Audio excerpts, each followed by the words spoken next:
2014 featuring Dr. Ken Goodman and Dr. YETTA Goodman. We welcome those of you joining us for the first time and are glad to see so many past GCLR web seminar participants.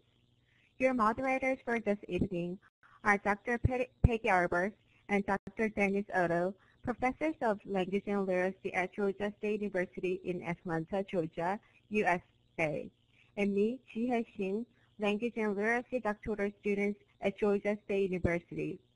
We also appreciate the National Writing Project support in sponsoring these web seminars. We're joined by our GCLR research team, Tuban Guy Crowder, David Brown, Christy Pace, Adam Cho, Sarah Tombo, and Jin Jung, all doctoral students at Georgia State University.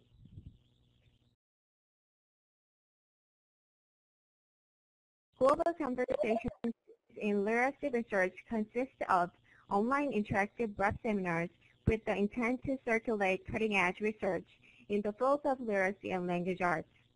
GCLR, as a research project, seeks volunteers for our study of critical literacy professional development in online spaces. If you're interested in participating in a brief interview, please type your email address into the chat area, and a research team member will contact you within a few days to schedule an appointment. We also invite you to take our survey. The link is located on the GCLR website. The data collected will provide important information for understanding our research regarding web seminars and their impact on international literacy discussions. During tonight's web seminar, if you have any comments or questions, please type them into the chat box. The Dr. Otto will monitor that area, and the Goodmans will address these at the end of their presentation. And we would love to know where you're participating from in tonight's web seminar, so please use the star tool located to the immediate left of this slide and click your location on the map. If you're having trouble locating the star tool, a picture of it is located at the bottom of this slide.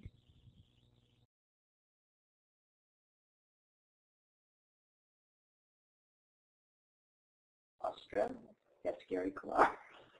Wow, it seems like we have many participants from various places like South America and then all of the world. Japan, Taiwan. Also, we're also interested in how many GCLR web seminars you have attended. Please use the poll button as shown in the screenshot on this slide. Please click A, B, or C.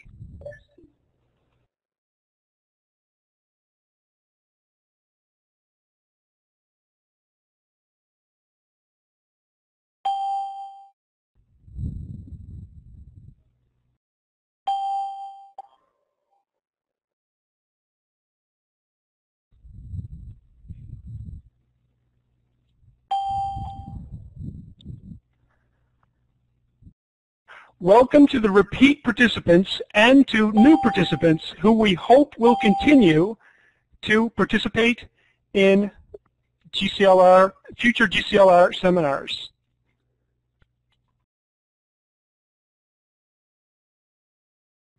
Tonight's seminar features Dr. Ken Goodman and Dr. YETTA Goodman and addresses learning to read and what teachers need to know about how reading works and how it is learned in order to be successful.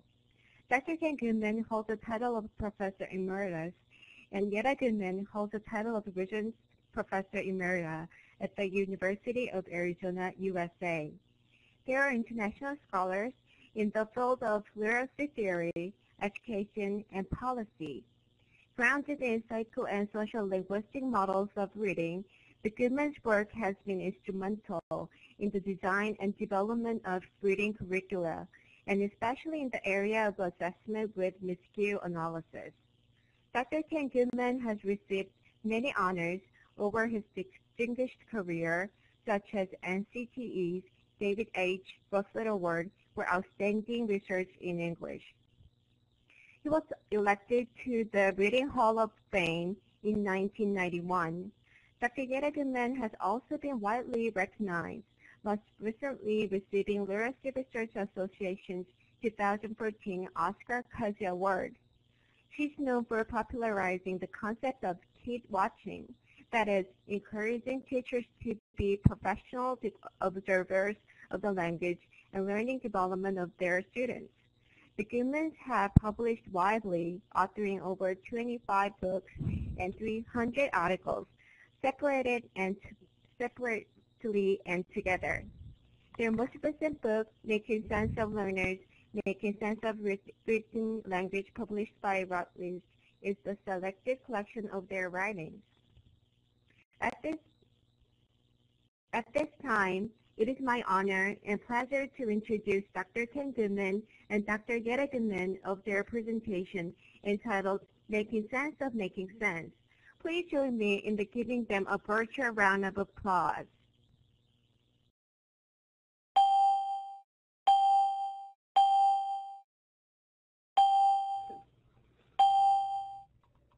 Good evening. Hi to all of you. We're especially excited to see people from a number of places in the world, and we welcome the international participants especially, but everybody else, our friends, our colleagues, and new people that we haven't met before. We've organized the presentation today in around 3 questions, which you've already heard. I just want to introduce the questions because the questions also introduce 2 of our great-grandchildren here, and you'll meet another one in a little while. Isabelle is showing you a letter that she wrote to her uncle Noah, and she's 3 at that time. She's celebrating her 6th birthday already this year. And Levi is talking to all of you on his cell phone. The 3 questions we're going to organize around today include, how do people make sense of text? And you can all watch my miscues as I make them, and Ken's miscues as we make them as we read through today. Although we're going to try not to read everything, the reading keeps us on track in terms of time.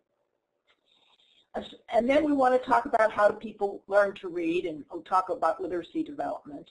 And then we'll talk more about what we think teachers need to know, and focus a little, to some degree, on curriculum and where what we know about reading should take us into instruction. And Ken's going to take us for the first section.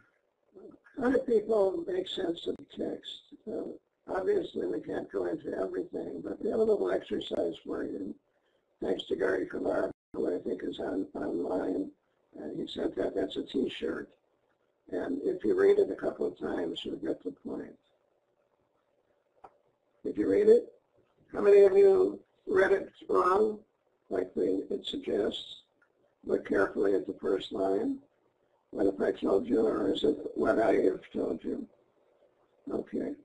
I put that up for a particular reason, because we're going to talk about making sense of print.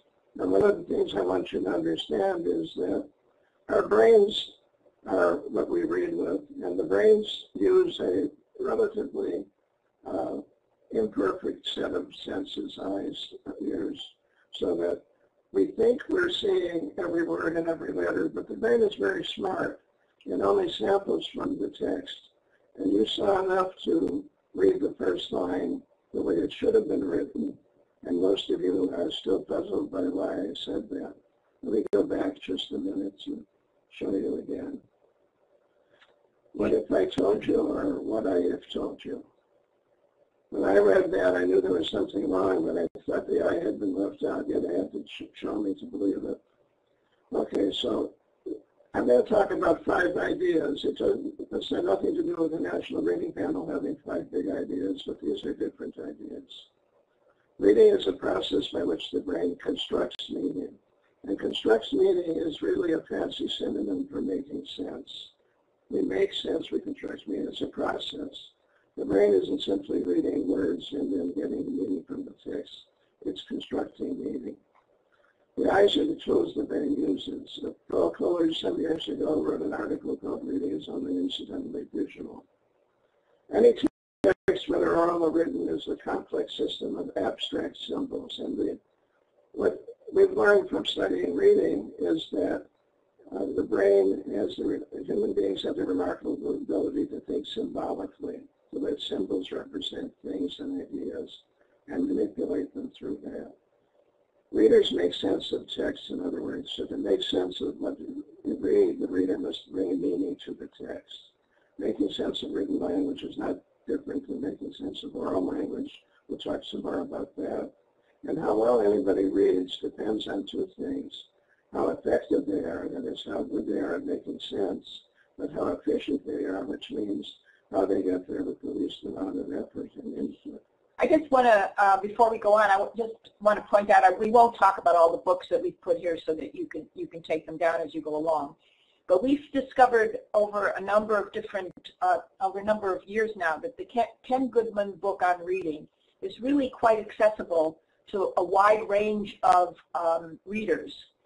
We have a literacy group, adult literacy group, where this book has been read by the volunteers who are doing the tutoring, and they have found the book helpful, and undergraduate students have found this book useful as well.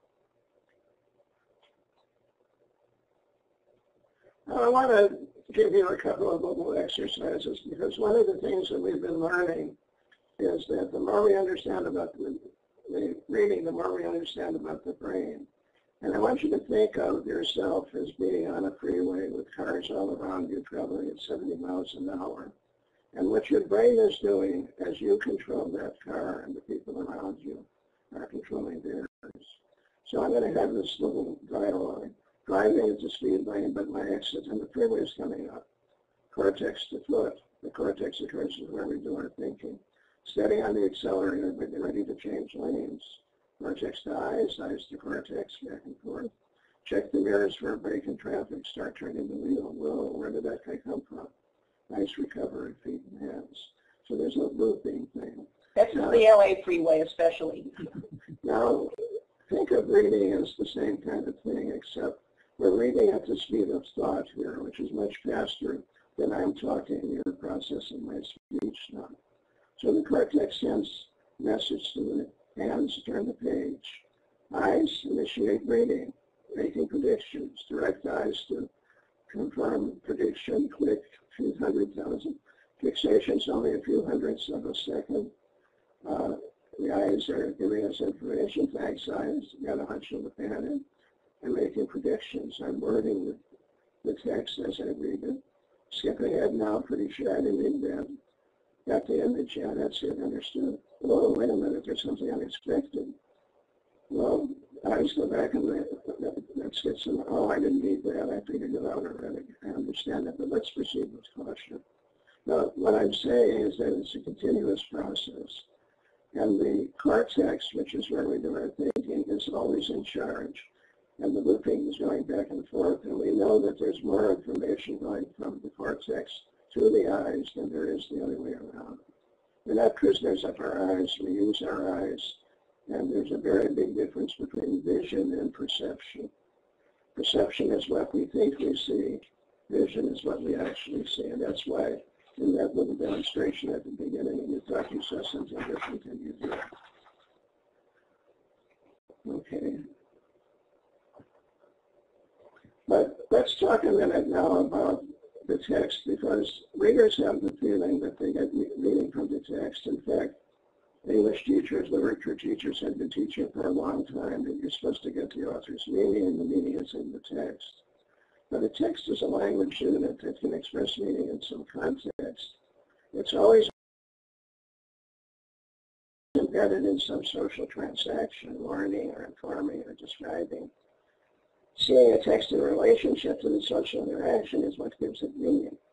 But the text can be as short as no parking or yield, or as long as a novel or Downton Abbey. One of the things that as I'm listening to Ken, I keep thinking that I hope you realize that we haven't been using words or letters or sounds, because the text includes language itself, and language includes all those units constantly interacting. They don't exist by themselves, and they aren't meaning-making or language when they're isolated. When you read and transact with the text, you think you're getting meaning from it, but all there is on the page is ink, or in the case of what you're looking at, simulated ink on a computer display. So there's a conundrum here. How can a text be meaningful if there's no meaning in the print that's there? The answer is that the meaning is not in the text. The reader is in the head of the writer, who used language, sometimes well, sometimes not so well. When we think of a great writer, they're very good at representing meaning. And the reader makes sense of the text if the writer and the reader share control of the writing system. And if they vary a little bit, there's going to be differences. Where's the meaning? It's not in the text, it's in the writer and the reader. The text only has the potential to be understood.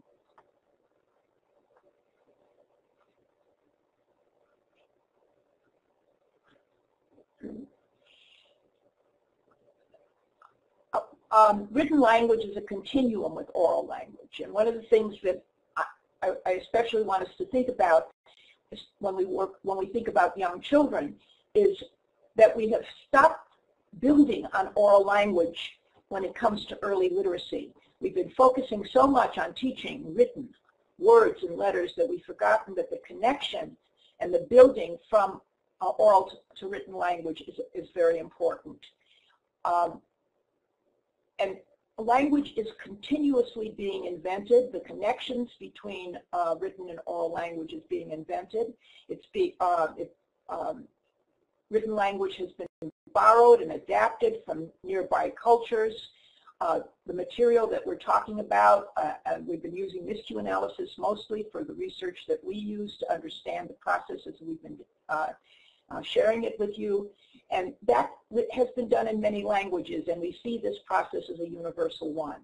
Oral language multiplied human intelligence, while written language multiplies human memory. But the two of them are always interacting and transacting in the real world as we live in a social communities. In the past, the uses of oral and written language were very different.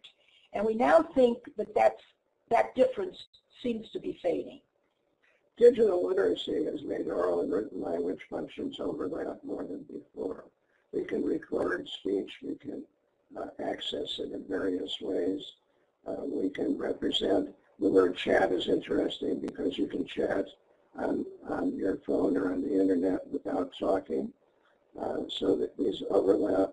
What's most important is that children, before they come to school, are already learning to read and write through their digital devices.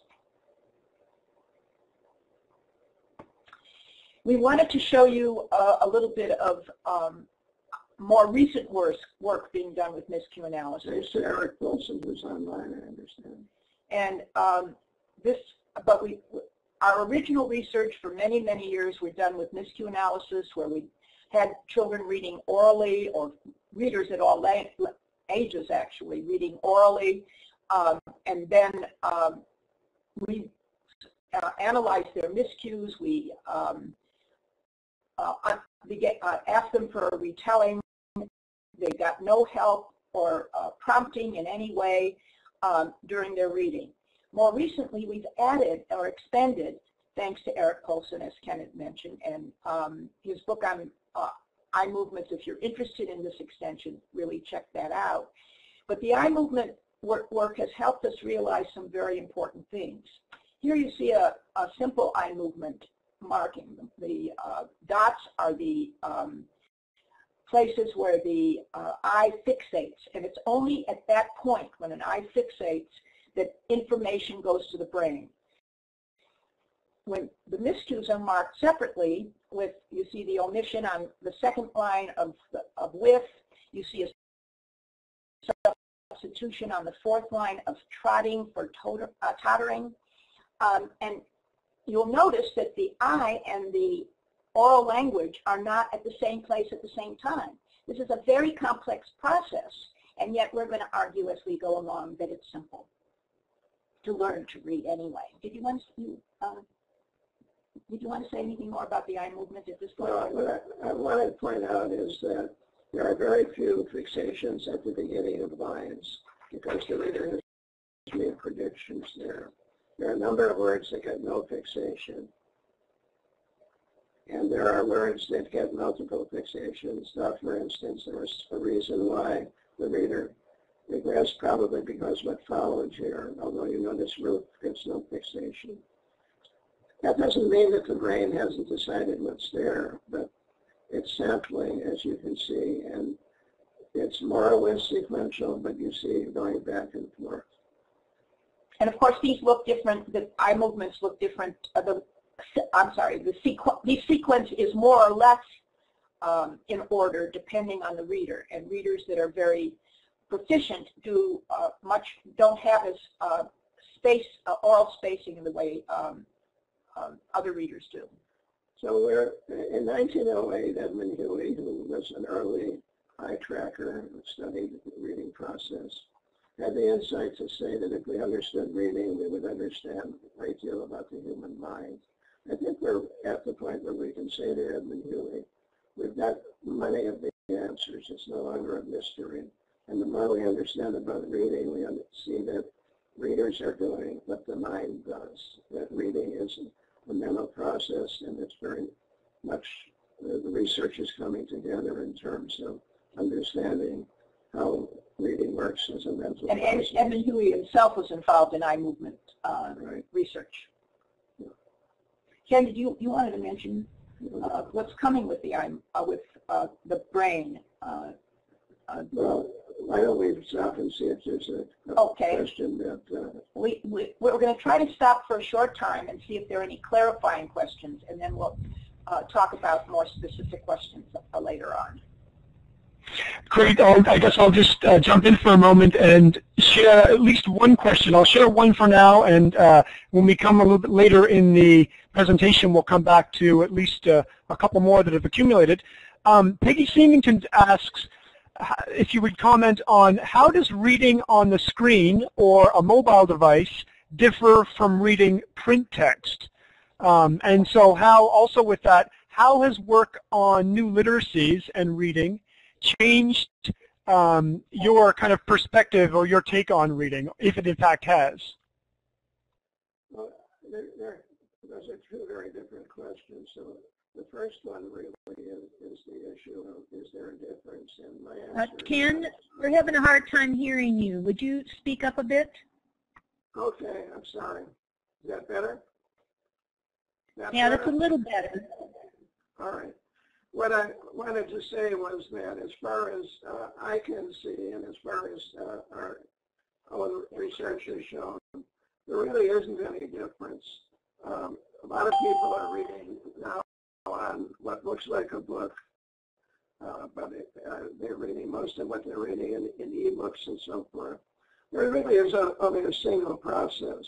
It can vary a little bit in terms of the context in which it happens, but it's only. Well, it varies also if there's illustration, if there are graphs, all of the things that go on, and if you're going to be looking at a text on the screen, you're going to see movable, all kinds of movable materials going on the text, and the brain is going to respond to all that using the eye and the ears too, and the mouth, and how it all works together. But the process of making sense itself, the focus on prediction, the focus on constantly monitoring, does this make sense, and what do you do about it if it doesn't, those processes are going to be the same with any kind of reading in any kind of setting. Well, I want to comment on I think what I understand about the second part, because it really relates to this. The people who are saying that reading on computers and so forth is different are reacting to the fact that it seems to be so easy that little kids who haven't started school are already texting. I find it very quaint that people are making kids learn to keyboard before they let them use computers when the kids are already using their thumbs very well to communicate. I think we need to understand that we've moved into an age where the overlap is so great that many, many kids all over the world are coming to school already literate. And what we need to do is accept that and build on it. Kids are, the best way for teenagers to hang out. They don't have to be together. They can hang out 100 miles or 1,000 miles apart because they can instantly communicate with each other. So it's the speeding up of the need to connect that I think is the big difference. And that actually sort of takes us into the next question that we're going to ask. And before we, I'm going to mention the question, and then we're going to hear a little video very quickly. But I'm going to introduce, this is another great-grandbaby. Her name is Madison. Madison is 3 when she's reading, as she's reading, and you're going to hear her reading in a minute. But I want you to watch her very carefully. Watch what she does with the book, and especially when we come to the end, which is just about a little over a minute, watch how she shifts her focus to the print, and then how she finishes her reading. And I hope we get this one.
In a sense, what Madison does for me in this little video, and hopefully for you, is to introduce the period of time before kids come to school, where they develop a literacy history that's in so many cases goes totally unnoticed once school starts.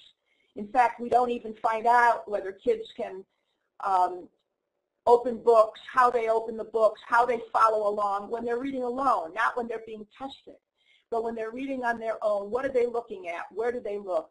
And of course, this is what I've done so much with my kid watching, is to watch and observe very carefully. This picture, by the way, was taken on a cell phone, so it was difficult to get it in here. But I hope you noticed at the very end how Madison actually began to point to the print. Nobody told her to do that. Somehow at that moment that became part of the attention of the text that she was singing, actually, and this is a song, and she began to do this on the page where the music was written. So in some way she responded to the difference of the content of the written form itself in coming to making sense out of this text for herself. So as Ken already has introduced to some degree, we need to appreciate the incredible language learning that young children are involved in from the very beginning. Actually, without instruction. And all of us have been involved in that. We've all become language learners as a result of those years of living prior to coming to school. Children build a control over the basic grammar of their language or their languages. And it seems to me so ironic that in the United States especially, when a child has 2 languages, rather than indicating the power of language as multiple languages as resources and knowledge bases, we turn those things into deficits, and all of a sudden, if you're dealing with 2 languages, you have to be tested separately, and you have to have special programs, and you have to focus more on skills. So the whole notion of how we value children and what they learn and how they learn becomes a very important part of understanding literacy development in any way. We actually believe that learning to read should be an easier system than even learning a second language, because you're learning an alternate semiotic system of a system that you already know. And so what we argue is that oral and written language are parallel language processes. I indicated earlier that we need to think again. We've done this over time. All of these issues are issues that we've talked about many times in education, the power of oral language opportunities and experiences for young children, and that both reading and writing are psycholinguistic guessing games. And that's not a metaphor. It actually is what is happening. The brain is continuously guessing, predicting ahead, same way as you do as you drive a car. That is pretty good guessing. And there are two aspects of language that become very important in the language learning. And sometimes in English classes we even call these two aspects problems. But we see them as supporting meaning making, and that's ambiguity and redundancy. And I'm going to let Ken talk a little bit about that. If language were perfect, it would be very hard for us to use. We'd all have to speak the same way. We couldn't perfect it and make it work differently for other people. But what we need to understand is that every one of us has a set for ambiguity. We can let the symbols in the language shift even within the same phrase and change their meaning. What makes that possible, though, is that language is overwhelmingly redundant. As soon as I know one part of a sentence, it limits what can follow that. So the redundancy and the ambiguity go together in such a way that the brain is very efficient in making sense, even though it uses only partial input. We have a very good way of constructing the world, and we fit everything into that. Language is easy to learn because that's the way the brain works. And we need to understand then that to the extent that the instruction matches the way the learning takes place, it's going to be easier rather than hard. And the same resources that kids have been using in their history in oral language development, those same resources are used as they become consciously aware of the importance of the written language in their world. And they need to be able to integrate the three levels or cueing systems, the relationship between the sound and the written, the orthography, the grammar, the meaning. When those are taken apart, they're no longer language. And when we spend time teaching too much of that isolated material, we're teaching kids not what reading is, instead of helping them learn what reading is. Their ability to make predictions and inferences, the sampling that they have to do in order to read, and you saw some of that in Madison's reading, and there are times, especially in early literacy, where you begin to see them paying more attention to the print in front of them and then moving away from that. That's part of the process, and it's actually part of the process all the time. And always the ability to self-correct. In oral language, people have studied repair in young children, they use that term, and in miscue analysis we've looked continuously at self-correction, and you see those self-correction processes in eye movement research as well. We also have an example here, I think, is that the next example? No. Oh no, that's going to come later, okay. So I went back to some of my very early work that I did. After Ken got involved in his miscue work and began to build the model of the reading process that he has continued to develop over the years, I wanted to see, so what do younger children know? What do children know before their schooling? And so I built this concept, and actually two concepts that I just want to mention in passing, the roots of literacy. That these roots are absolutely necessary in the development of literacy. And of course, the more they're available, the more opportunities and experiences the kids have. The other is to realize, and I absolutely believe that it's very important to read to children, to read with them, to read to them, to let them read by themselves. But there are other roads to literacy that some children have that we have to also recognize and value, because not all children are in contexts where they're being read to or they have lots of books. And so we have to value the other kinds of literacies that are available. Children. Your confession is that neither Yetta nor I were read to when we were young children. And I don't think our parents were bad parents, right?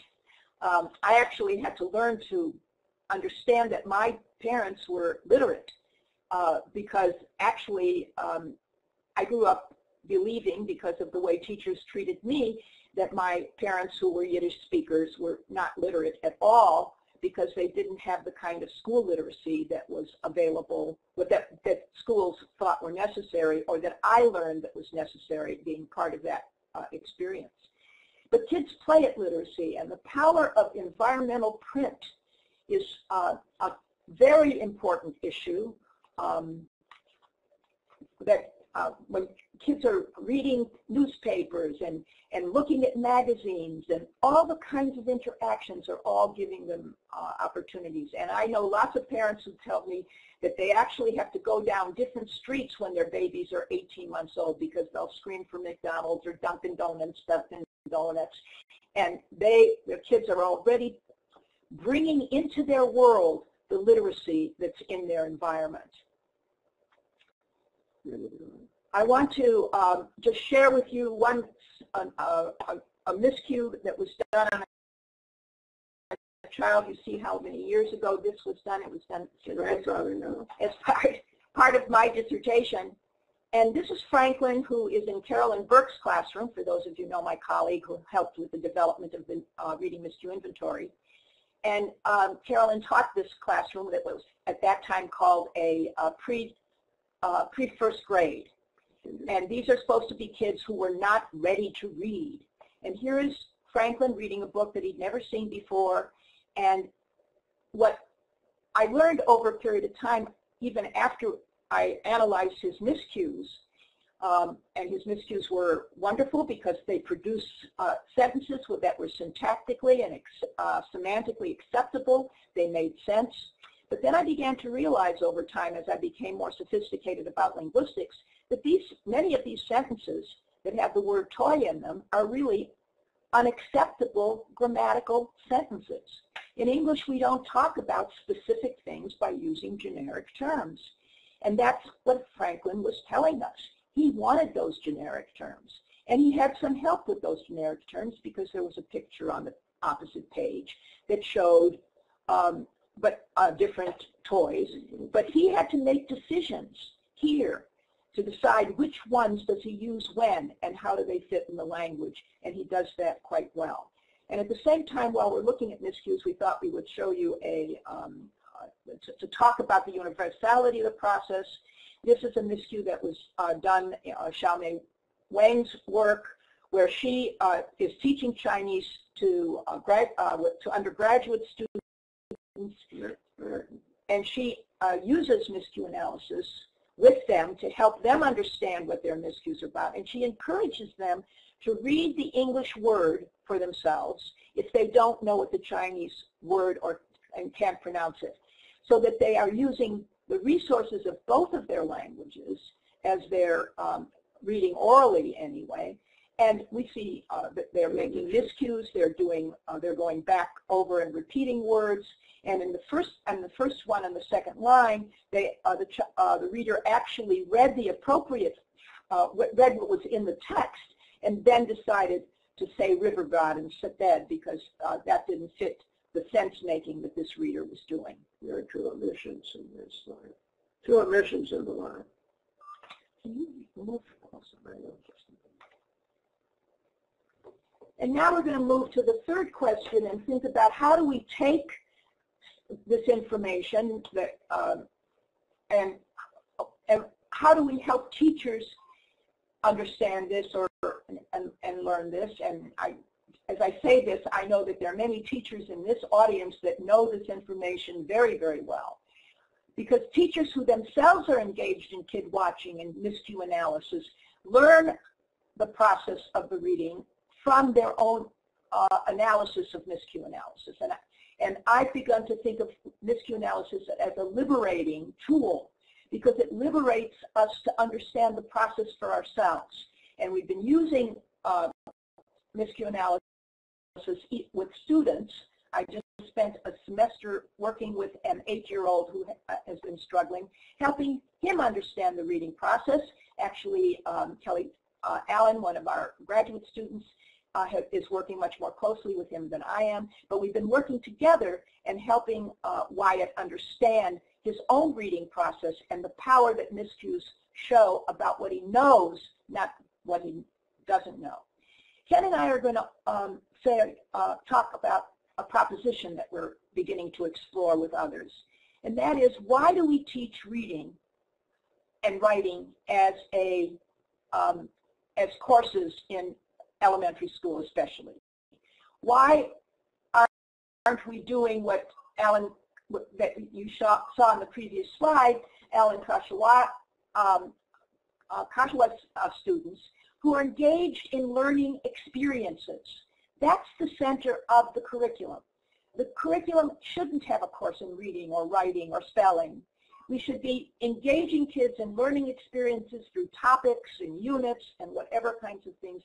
And then reading and writing are the tools that we help, the teachers help kids use in order to expand on their information, in order to find information, in order to write about what they're learning and what they're reading, and to connect with all kinds of people in order for learning to read to expand and develop. It's interesting that everybody's commenting on the fact that cursive writing is virtually disappearing.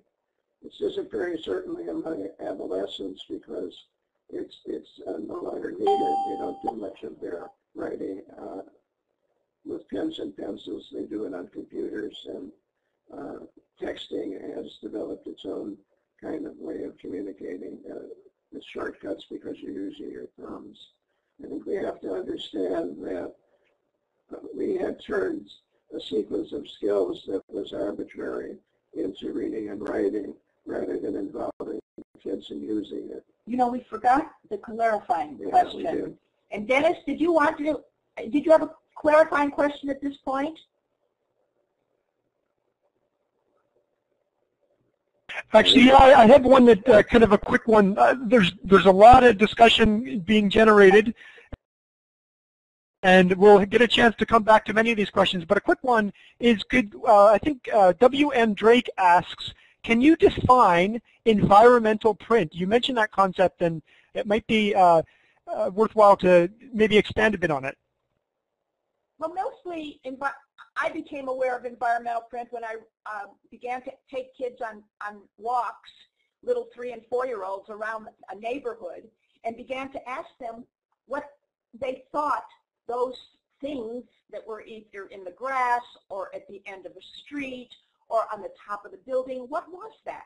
And to me, that's the environmental print that exists.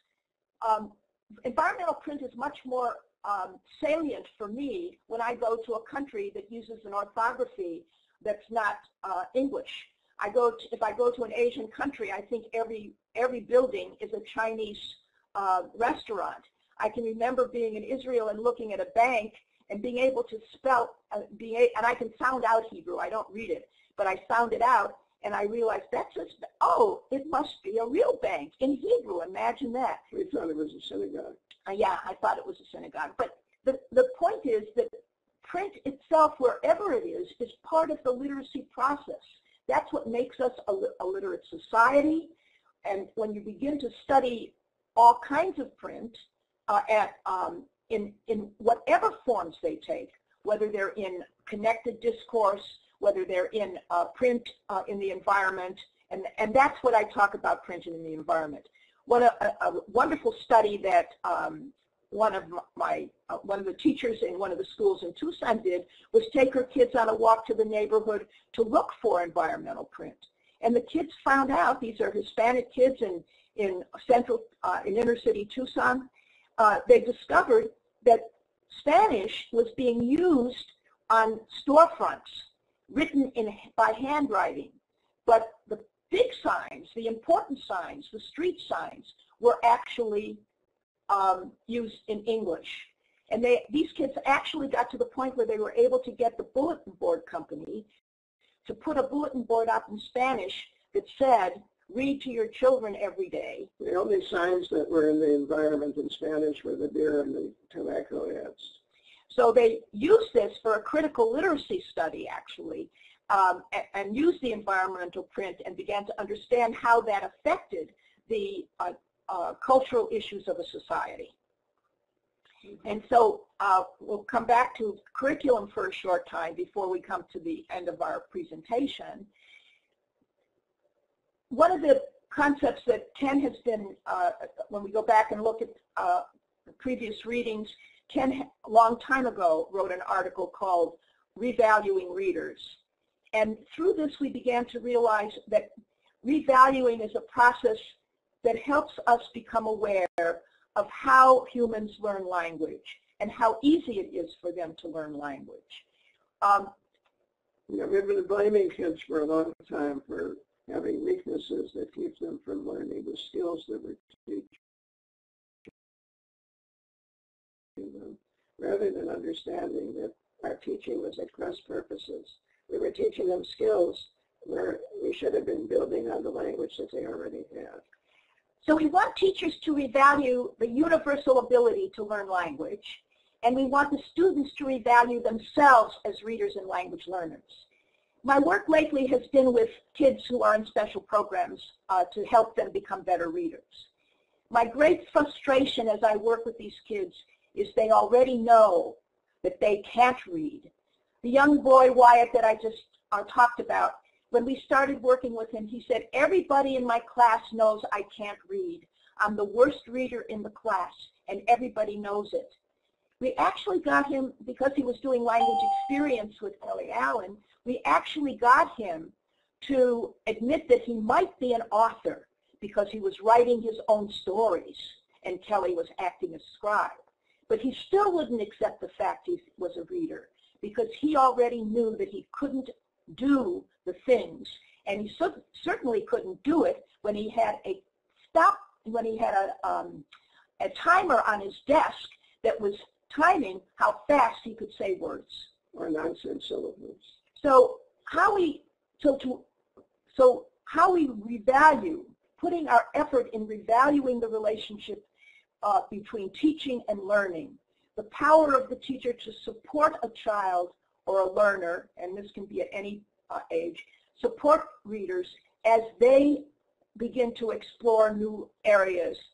And what we want to suggest, besides the fact that we should stop teaching reading and writing in elementary school and middle schools and teach subject matter or disciplinary issues, but we want to say that instead of using the concept of response to instruction, we should say that effective instruction is response to learning.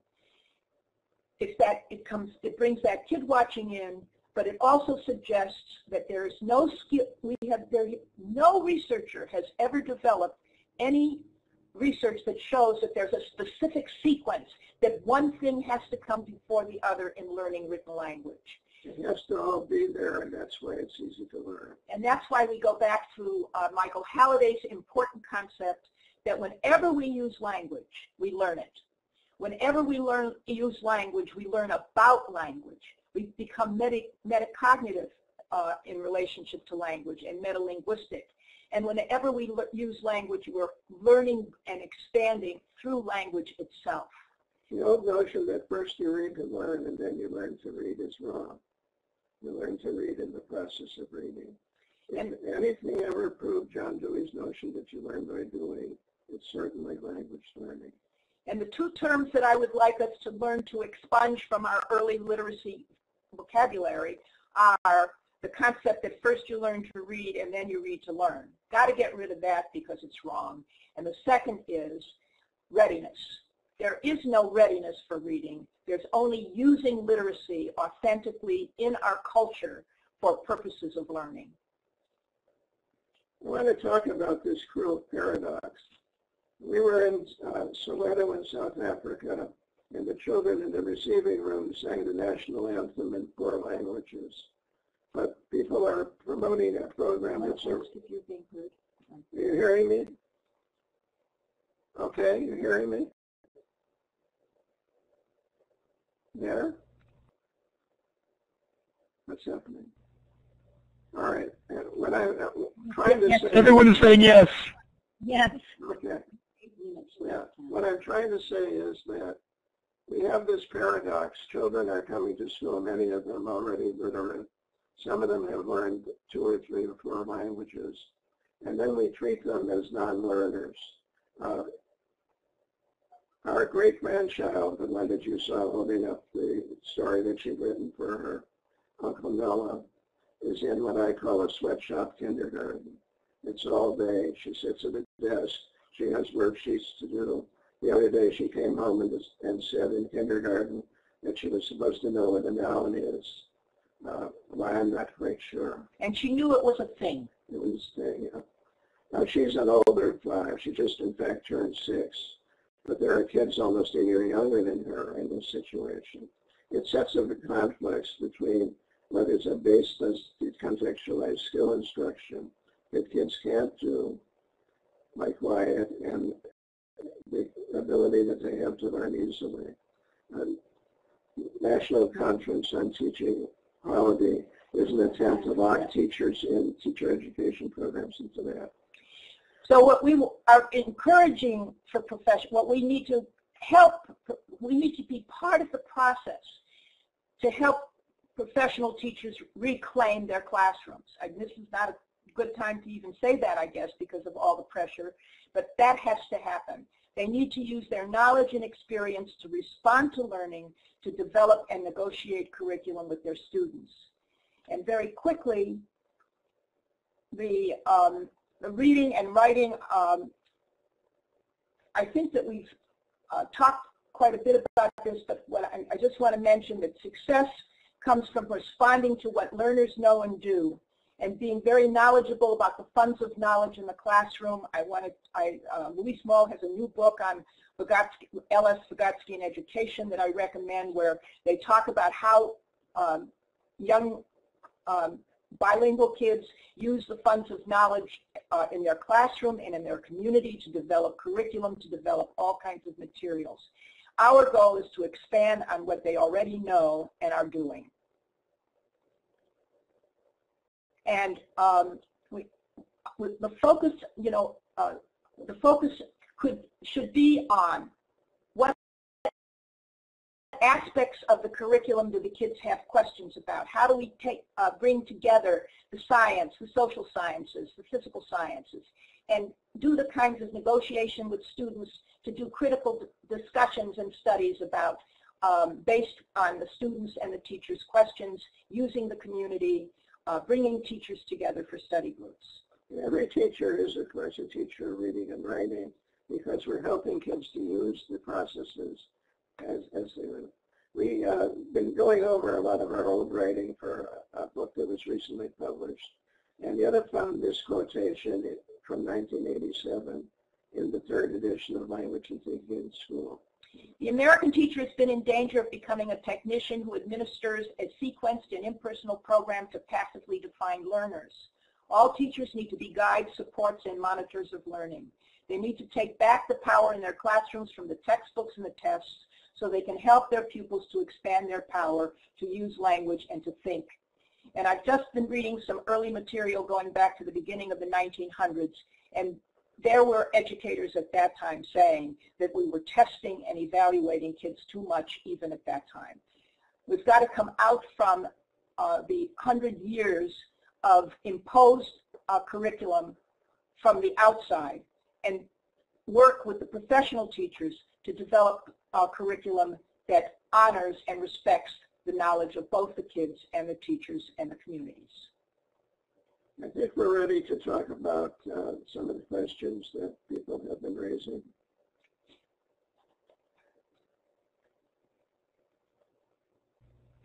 Okay, great. Thank you very much for that very informative discussion. Ken and YETTA. We have time for one, maybe two questions, so I'll go ahead and pose a couple questions that came up during your talk. One of them came rather early on from Sarah Kate Stevens. She says, I'm a secondary teacher, and I'm curious about what recommendations you have for children who've gotten that far without really having any ability to read or understand text. I don't think there are such children, to be honest with you, and with no disrespect, but I think the people that look like that have been so crippled by instruction that is counterproductive. We keep digging and digging and digging holes under them. I'm hearing of schools where Diddles is being used in 4th and 5th and 6th grade, which is totally absurd. What we need to do is to find out what the kids are interested in and start there. Move back. It's a strange thing when you have a child who's like that and you sit down with them, and after you get over the scars that are there, you begin to discover that the literacy is there, but they're so convinced that what they do is wrong that they keep trying to do the right thing. We had a friend and former students who developed the notion of instruction dependence. Personalities.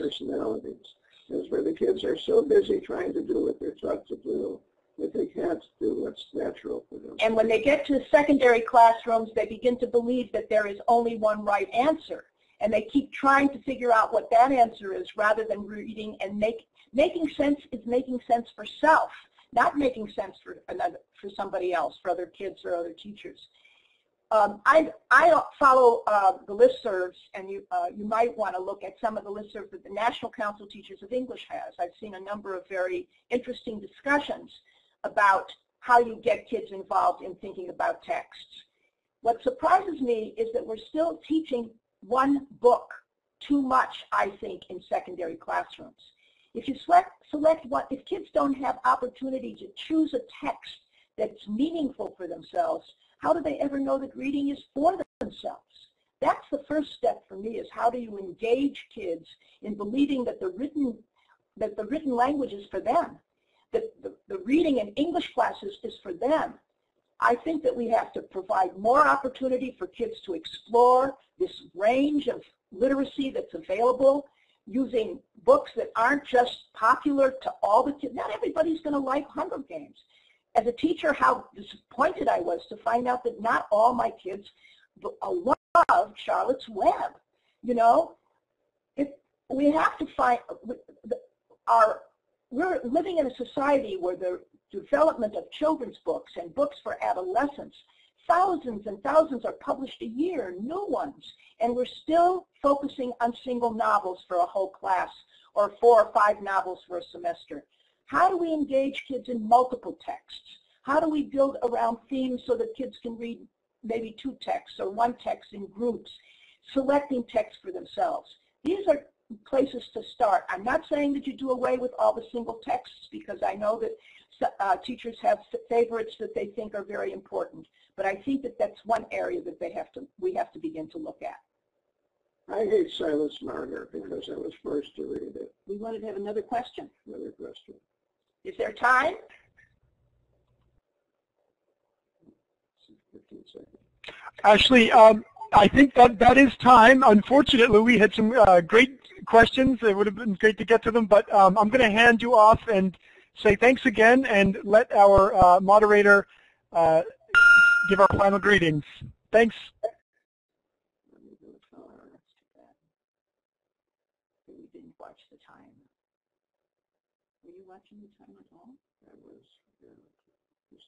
That's the end. We're going to feel we can go to dinner. Jihei, we can't hear you. Can you go ahead? Did you? I'm sorry. Oh. Jihei, can you go ahead and present the last slides?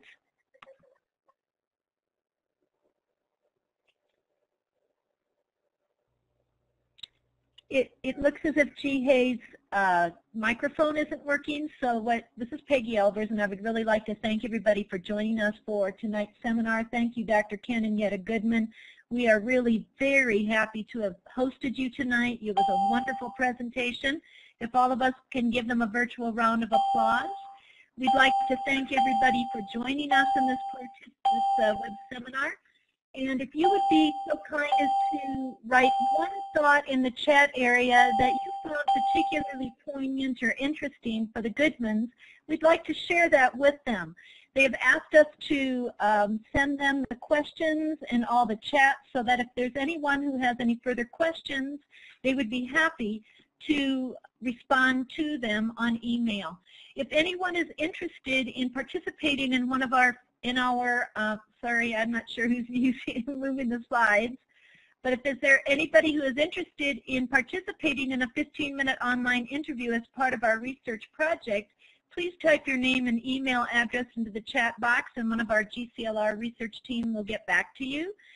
And we want to just mention that we have 3 more wonderful presenters coming up this spring. Dr. Rayuko Kubota from University of British Columbia, who will talk about race and language. Catherine Beavis from Queensland, Australia, who will be talking about video gaming and living in a digital world. And Dr. Brian Street from King's College London, who will be talking about his letter project and his teacher professional development in Africa. We really thank all of you for coming, and we hope you will continue to support Global Conversations in Literacy Research and share this link and this seminar project with everyone whom you know. Add it to your syllabus, and we look forward to seeing all of you at Ryoko Kubota's presentation on February 23rd. Thanks very much, everyone, and good night.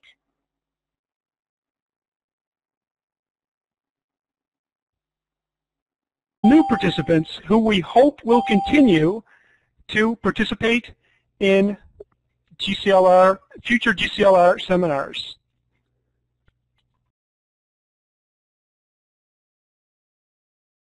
So tonight's seminar features Dr. Ken Goodman and Dr. YETTA Goodman and addresses learning to read and what teachers need to know about how reading works and how it is learned in order to be successful. Dr. Ken Goodman holds the title of Professor Emeritus, and YETTA Goodman holds the title of Regents Professor Emerita at the University of Arizona, USA. They are international scholars in the field of literacy theory, education, and policy. Grounded in psycho and social linguistic models of reading, the Goodman's work has been instrumental in the design and development of reading curricula, and especially in the area of assessment with miscue analysis. Dr. Ken Goodman has received many honors over his distinguished career, such as NCTE's David H. Russell Award for Outstanding Research in English. First project seeks volunteers for our study of critical literacy professional development in online spaces. If you're interested in participating in a brief interview, please type your email address into the chat area, and a research team member will contact you within a few days to schedule an appointment. We also invite you to take our survey. The link is located on the GCLR website. The data collected will provide important information for understanding our research regarding web seminars and their impact on international literacy discussions. During tonight's web seminar, if you have any comments or questions, please type them into the chat box. The Dr. Otto will monitor that area, and the Goodmans will address these at the end of their presentation. And we would love to know where you're participating from in tonight's web seminar, so please use the star tool located to the immediate left of this slide and click your location on the map. If you're having trouble locating the star tool, a picture of it is 2014 featuring Dr. Ken Goodman and Dr. YETTA Goodman. We welcome those of you joining us for the first time and are glad to see so many past GCLR web seminar participants. Your moderators for this evening are Dr. Peggy Elvers and Dr. Dennis Otto, professors of language and literacy at Georgia State University in Atlanta, Georgia, USA, and me, Ji-Hae, language and literacy doctoral students at Georgia State University. We also appreciate the National Writing Project support in sponsoring these web seminars. We're joined by our GCLR research team, Tuban Guy Crowder, David Brown, Christy Pace, Adam Cho, Sarah Tombo, and Jin Jung, all doctoral students at Georgia State University.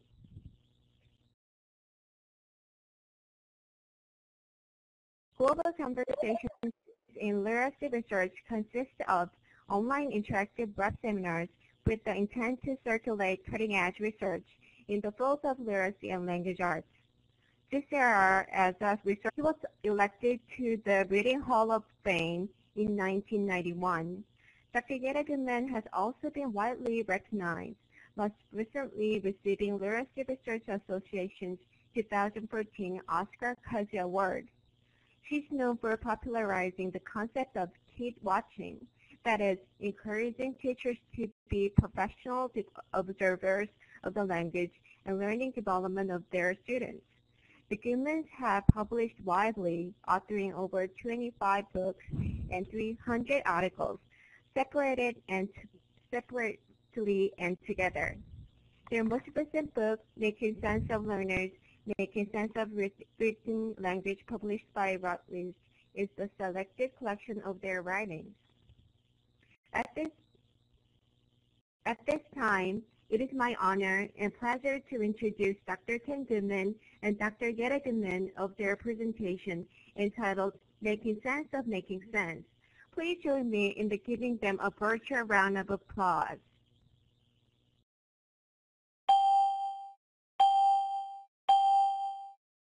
Located at the bottom of this slide.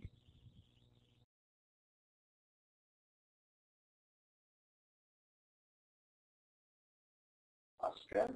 That's Gary Clark. Wow.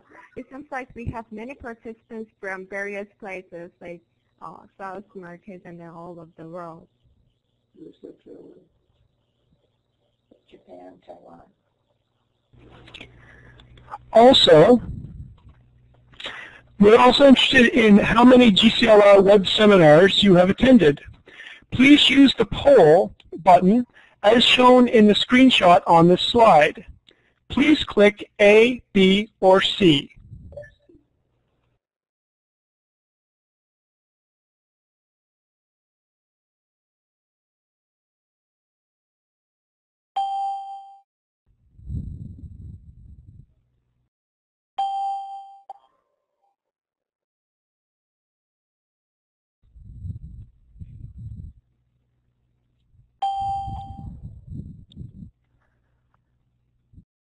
Welcome to the repeat participants and to